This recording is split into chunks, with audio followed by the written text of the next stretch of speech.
नमस्कार दोस्तों, स्वागत है आपका अपने YouTube channel GSP online study में। आज हम लेकर के आए हैं एक ऐसी चीज जो बच्चों में बहुत कंफ्यूजन पैदा करती है। क्षेत्रमिति का पार्ट नंबर 2 इसको बोलते हैं चतुर्भुज।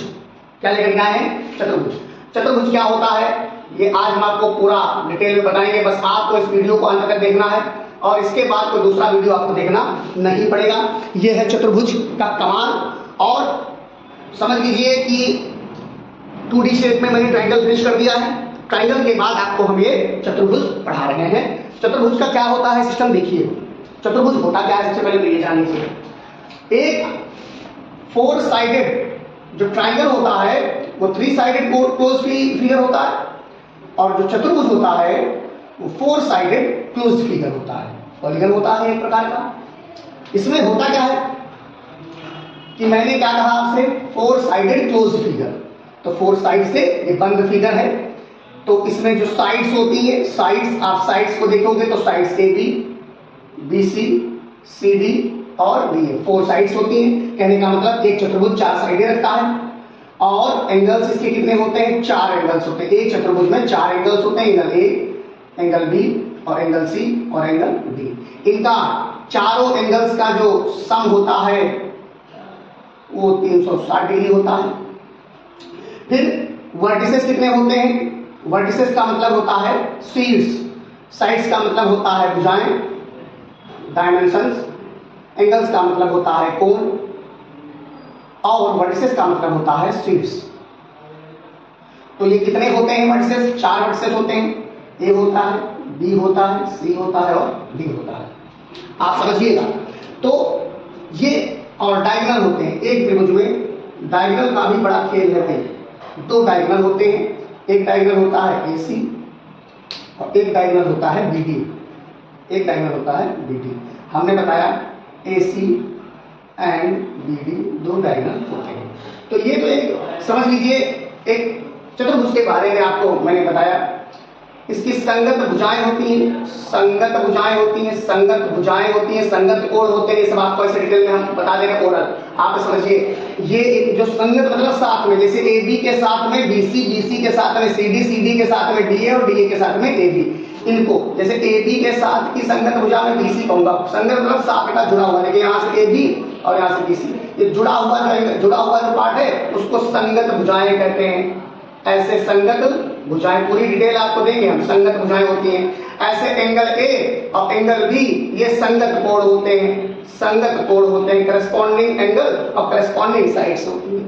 तो ये जानकारी आपको चतुर्भुज के बारे में कैसी लगी कमेंट में बताइएगा। अब हम बताते हैं इनके प्रकार कितने होते हैं। प्रकार तो समझिएगा। प्रकार उनके वैसे तो देखा जाए तो 5 होते हैं, 6 और 7। देखिए हम आपको बताएंगे कैसा क्या कंफ्यूज ना होइएगा। मैं आपको बताता हूं कैसे। मैंने कहा 6, 7, 5। देखो नंबर 1 तो होता है आयत। सबसे पहले बात करते हैं आयत। दूसरे की बात करते हैं हम वर्ग की। तीसरे की बात करते हैं हम समचतुर्भुज की, समचतुर्भुज की। चौथे की हम बात करते हैं समांतर चतुर्भुज की, समांतर चतुर्भुज की। और 5वें की हम बात करते हैं समलंब चतुर्भुज की। अगर देखा जाए तो सबसे ज्यादा मेन यही है 5। अब समलंब चतुर्भुज में एक और हो जाता है समद्विबाहु समलंब चतुर्भुज। समद्विबाहु मतलब कहते हैं कि समद्विबाहु समलंब चतुर्भुज, समद्विबाहु समलंब चतुर्भुज। तो ये एक इसका ही भाई है, छोटा समझ लो। और साथ में होता है पतंगाकार चतुर्भुज, पतंगाकार चतुर्भुज ये होता है। इनके सबके बारे में हम इस वीडियो में पूरा डिटेल में पढ़ेंगे। मैं वादा करता हूं, प्रॉमिस करता हूं कि आपको इतना अच्छा वीडियो नहीं मिलेगा। तो आयत के बारे में हम क्या पढ़ेंगे? देखिए ये सब जान लिया मैंने कि चतुर्भुज में क्या क्या होता है, क्या क्या नहीं होता है। तो आयत में भी 4 साइड होंगी, 4 एंगल होंगे, 2 डायगोनल होंगे, 4 वर्टिसेस होंगे। इन सब में वो वैसे ही होगा। अब इसमें हम क्या क्या पढ़ेंगे वो समझिएगा। इसमें हम परिमाप पढ़ेंगे, इन सब के बारे में हम परिमाप पढ़ेंगे। तो सुनिए मेरी बात। परिमाप जो होता है, परिमाप जो होता है वो सब चीजों का ऐड होता है, A + B + D। मान लो ये ए है, ये बी है, ये सी है, ये डी है, इनको सबको जोड़िए तो परिमाप मिलता है, लेकिन सबके अलग अलग फॉर्मूले बनाए गए हैं परिमाप निकालने के। फिर क्षेत्रफल पढ़ेंगे, इसके क्षेत्रफल कैसे निकालते हैं, फिर इसके जो है विकर्ण कैसे निकालते हैं, इसको मैंने डायगोनल बोला था, विकर्ण कैसे निकालते हैं, डायगोनल कैसे निकालते हैं, विकर्ण कैसे निकालते हैं, इसको विकर्ण कहते हैं। बात समझ रहे? तो इन सब चीजों के बारे में आपको हम पढ़ाएंगे और सारी डिटेल आपको जो उनकी प्रॉपर्टीज हैं वो भी बताएंगे। तो वीडियो में बने रहिए और आइए जानते हैं आयत के बारे में।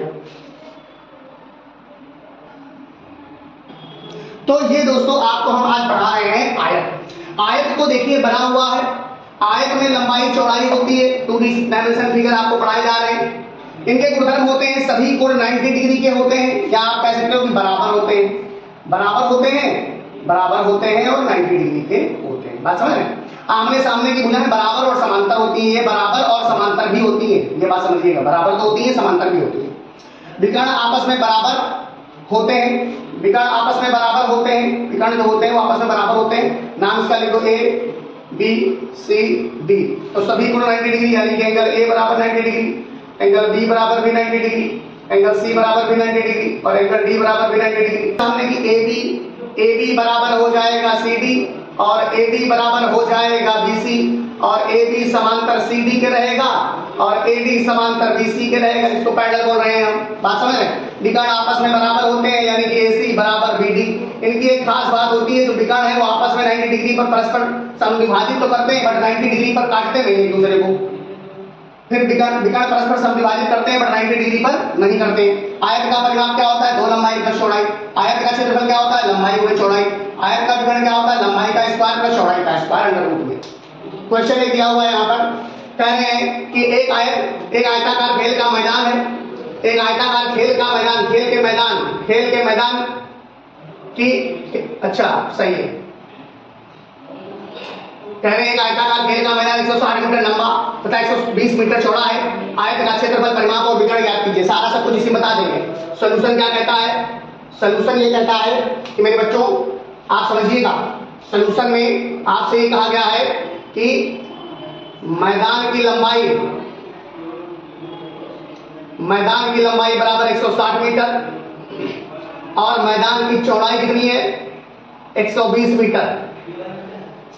तो मैदान का क्षेत्रफल, यानी कि आयताकार मैदान का क्षेत्रफल, यहां लिख दो आयताकार मैदान का क्षेत्रफल, आयताकार मैदान का क्षेत्रफल कितना हो जाएगा मेरे बच्चों, लंबाई गुणे चौड़ाई फॉर्मूला होता है, लंबाई गुणे चौड़ाई होता है। तो लंबाई 160 है और चौड़ाई 120 है, तो आप काट दीजिए 16 16 दूनी 32, 16 कम 16 3 19, ये आपका मीटर स्क्वायर आपका आंसर आ जाएगा, मीटर स्क्वायर आंसर आ जाएगा। अब आयत का परिमाप इसी से निकाल लीजिए, आयत का परिमाप निकाल लीजिए। आयत का परिमाप जब आप निकालेंगे तो 2 लंबाई प्लस चौड़ाई हो जाएगा। आयत का परिमाप 2 लंबाई प्लस चौड़ाई हो जाएगा।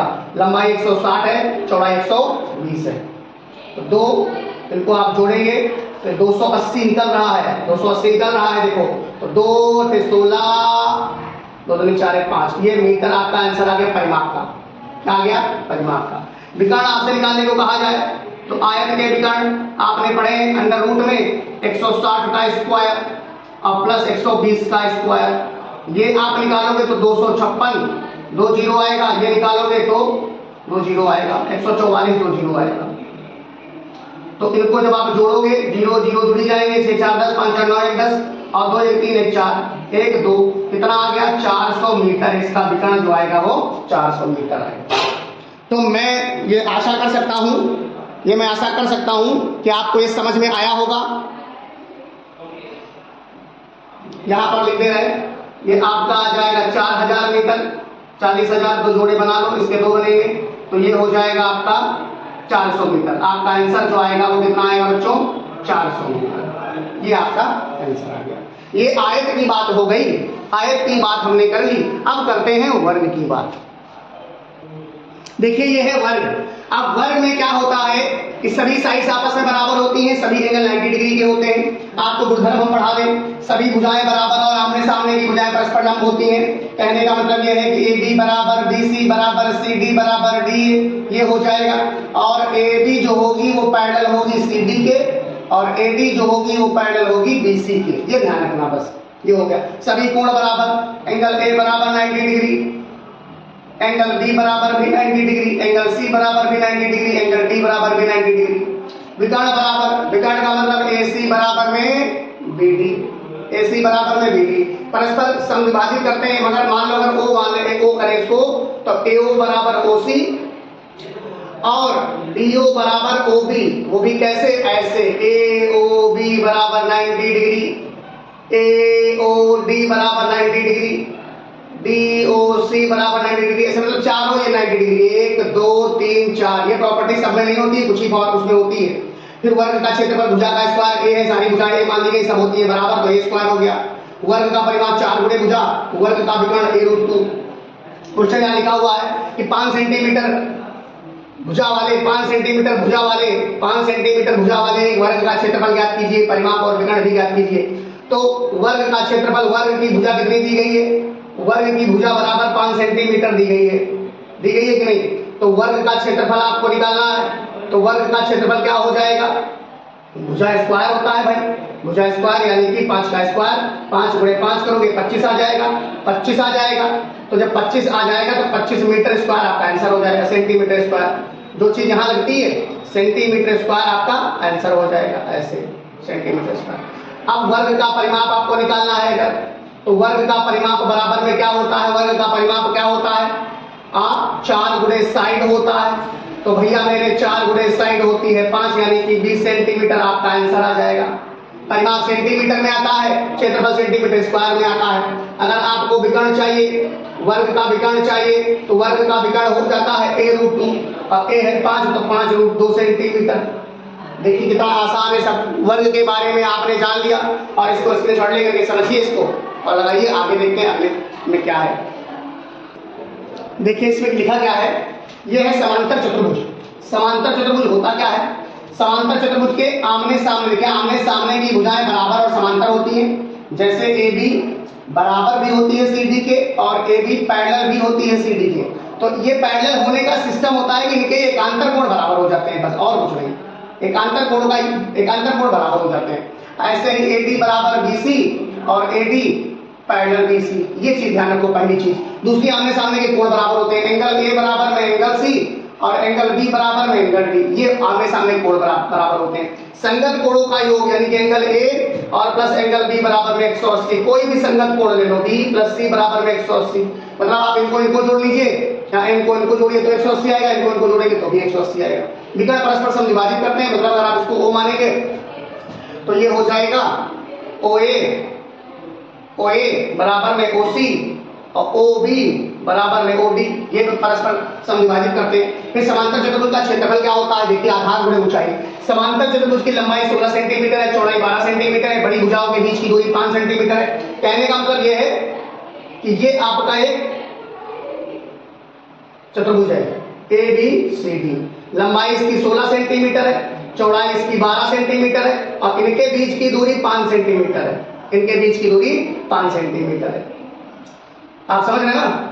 तो इनका क्षेत्रफल जो निकालेंगे हम, क्षेत्रफल होता है आधार गुणे ऊंचाई। क्षेत्रफल क्या होता है? आधार गुणे ऊंचाई। तो आधार इनका कितना है? 16 है तो 16 भी हो जाएगा, 12 है तो 12 भी हो जाएगा। आधार 16 है और ऊंचाई 5 है, तो 80 सेंटीमीटर स्क्वायर इनका आंसर आ जाएगा क्षेत्रफल का। परिमाप अगर आपको निकालने को दिया जाए तो परिमाप का फॉर्मूला वही वाला होगा जो हमने आयत में यूज किया था। 16 + 12 बराबर में 2 गुणे 28 बराबर में 56 सेंटीमीटर। ये आपका आंसर आ गया। तो आप समझ रहे होंगे, समांतर चतुर्भुज के बारे में भी आपने समझ लिया। अब अगली बार देखते हैं सम चतुर्भुज क्या होता है। देखिए इसमें लिखा है सम चतुर्भुज। तो सम चतुर्भुज बच्चों होता क्या है? सम चतुर्भुज में आमने सामने की भुजाएं पैरेलल होती है। देखो सभी भुजाएं बराबर, सभी भुजाएं आपस में बराबर। इसमें मतलब AB बराबर BC बराबर CA, CD बराबर DA, ये होता है। और AB जो होता है वो पैरेलल होता है CD के और AD जो पैरेलल होता है वो BC के होता है। ठीक है, विकर्ण समविभाजित करेंगे 90 डिग्री पर। कहने का मतलब यह है कि अगर इसको O माने तो AO बराबर CO और BO बराबर DO, AO बराबर CO और BO बराबर DO। लेकिन एक चीज और है, 90 डिग्री पर समविभाजित करेंगे तो AOB बराबर 90 डिग्री, AOD बराबर फिर 90 डिग्री, COB बराबर फिर 90 डिग्री और COD बराबर फिर 90 डिग्री, मतलब ये सारे 90 डिग्री बनेंगे, 1 2 3 और 4, ये सब 90 डिग्री के बनेंगे। संगत कोण 180 होता है, वही चीज angle A plus angle B बराबर 180 डिग्री। कोई भी जोड़ा आप ले लोगे, कोई भी ये ले लो, चाहे ये ले लो, चाहे ये ले लो, चाहे ये ले लो, कोई भी एक जोड़ा ले लोगे वो 180 डिग्री के बराबर होगा। बात करते हैं क्षेत्रफल की। क्षेत्रफल क्या कहता है? क्षेत्रफल कहता है कि एक समचतुर्भुज की एक भुजा 10 सेंटीमीटर, एक विकर्ण की लंबाई 16 सेंटीमीटर है, तो क्षेत्रफल का परिमाप ज्ञात कीजिए। एक समचतुर्भुज की एक भुजा 10 सेंटीमीटर और एक विकर्ण की लंबाई 16 सेंटीमीटर है, तो क्षेत्रफल का परिमाप ज्ञात कीजिए। मान लो, बना लो इसको ऐसे, मैंने बना लिया इसको, एक समचतुर्भुज बना लिया। समचतुर्भुज का ऐसे एक विकर्ण बनाया, ऐसे एक विकर्ण बनाया। विकर्ण आपको पता है कि 90 डिग्री में समविभाजित करते हैं। आपको दिया क्या है? ये 10 है, ये भी 10 होगा, ये भी 10 होगा, ये भी 10 होगा। एक चीज आपको इसमें दे दी गई, वो ये दे दी गई कि एक विकर्ण 16 सेंटीमीटर का है, ये पूरा 16 सेंटीमीटर का है यहां से यहां तक। तो ये बताओ, क्या ये तो विकर्ण परस्पर समविभाजित करते हैं, तो ये 8 सेंटीमीटर का हो जाएगा, ये भी 8 का हो जाएगा। ये पता ही नहीं है। अगर ये पता हो तो एरिया बहुत आसानी से निकल आएगा। तो हमको डीओ की जानकारी लेनी है। डीओ की जानकारी पाइथागोरस से निकाल लीजिए। पाइथागोरस कहते हैं कि हमारे विकर्ण से हाइपोटेनस से कोई भी लंबाई, कोई भी चीज घटा दो, चाहे बेस घटा दो, चाहे हाइट घटा दो, आंसर आ जाएगा। तो डीओ का स्क्वायर, एडी का स्क्वायर, 10 का स्क्वायर माइनस 8 का स्क्वायर, तो ये 100 हो जाएगा, माइनस का 64, कितना आएगा? 36 आएगा अंडर रूट में। तो डीओ बराबर कितना आ जाएगा? 6 आ जाएगा। लंबाई प्लस माइनस होता है, लेकिन प्लस ही लेंगे, लंबाई माइनस लेंगे, 6 आ जाएगा। जब ये 6 आ गया तो आपको ये भी पता चल गया कि 6 है, ये दोनों कितना हो गया? 12। भाई परस्पर समविभाजित करते हैं, तो अगर ये 6 होगा तो ये भी 6 होगा, 12 आ गया। अब आपको परिमाप और एरिया सब निकाल आएगा।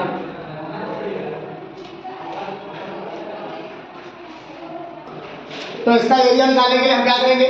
1/2 D1 और D2। अब आपको दोनों डायगोनल्स मिल गए, दोनों डायगोनल्स मिल गए, समझो आप चीज आसान हो गई। एक डायगोनल है आपका 16 और दूसरा डायगोनल है आपका 12, 2 × 16 12 96 96 सेंटीमीटर स्क्वायर आपका आंसर आ गया। इसका परिमाप अगर आपको निकालना हो तो परिमाप बराबर होता है 4 × साइड, परिमाप वही जो बनता 4 × साइड कितना है? 10 बराबर में 40 सेंटीमीटर परिमाप आ गया। ठीक है, अब आपको हम बताएंगे आगे किसका कौन सा नंबर आने वाला है? समलंब चतुर्भुज का। देखिए ये है आपका समलंब चतुर्भुज। समलंब चतुर्भुज में आमने सामने की भुजाएं समांतर होती हैं, आमने सामने का एक जोड़ा समांतर होता है, वैसा एक जोड़ा। अब दो अन्य भुजाएं ना तो समांतर होती है ना बराबर होती है। अगर ये दोनों अन्य भुजाएं जो हैं, अगर ये दोनों अन्य भुजाएं समांतर हो जाएं या समांतर नहीं बराबर हो जाए, समांतर तो हो ही नहीं सकती, बराबर अगर हो जाए, मान लो ये 10 सेंटीमीटर की, ये भी 10 सेंटीमीटर की, तो फिर ये समलंब समद्विबाहु समलंब चतुर्भुज बोला जाता है। इसके बारे में मैंने आपको बताया भी था। तो इसमें कोई ज्यादा खास बात नहीं है, बस इसका देखिए क्षेत्रफल कैसे निकालते हैं। तो लंबाई दी गई है, लंबाई 12 सेंटीमीटर है, और मतलब एक जो है ए बराबर आप मान लो कि 12 सेंटीमीटर, छोटी वाली को ए मान लो, बड़ी वाली को बी मान लो, 20 सेंटीमीटर है, और हाइट जो है वो 8 सेंटीमीटर है। तो आपको क्षेत्रफल निकालना है बच्चों। क्षेत्रफल 1/2 a + b इंटू हाइट होता है। तो 1/2 8 हो जाएगी आपकी 12, 8 हो जाएगी 12, ये 20 हो जाएगी, गुणे 8 हो जाएगी, 2 चौके 8 हो जाएगा, ये 32 होता है। 32 को 4 से मल्टीप्लाई करेंगे, 4 × 8 4 × 12 सेंटीमीटर स्क्वायर में आपका आंसर आएगा। अब आप परिमाप का देख लो, परिमाप का इतना सारा चतुर्भुज में परिमाप निकाल चुके हो, तो अब परिमाप पे समस्या आने वाली नहीं है मुझे लगता है। परिमाप मान लो आपका ये दिया था, ये 12 सेंटीमीटर दिया था, ये 20 दिया था, तो ये मान लो 10 है, ये 15 है, तो इनको जब जोड़ोगे तो आ जाएगा हमारा 12 15 20 10, टोटल जोड़ोगे 5 2 7 आ जाएगा, 1 2 2 4 1 5 57 सेंटीमीटर इनका परिमाप आ जाएगा।